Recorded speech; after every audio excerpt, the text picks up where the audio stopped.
جو لوگ اللہ کی کتاب پڑھتے اور نماز کی پابندی کرتے ہیں اور جو کچھ ہم نے ان کو دیا ہے اس میں سے پوشیدہ اور ظاہر خرچ کرتے ہیں، وہ اس تجارت کے فائدے کے امیدوار ہیں جو کبھی تباہ نہیں ہوگی، کیونکہ اللہ ان کو پورا پورا بدلہ دے گا اور اپنے فضل سے کچھ زیادہ بھی دے گا۔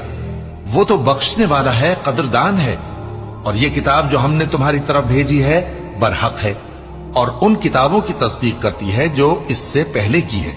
بے شک اللہ اپنے بندوں سے خبردار ہے اور ان کو دیکھنے والا ہے۔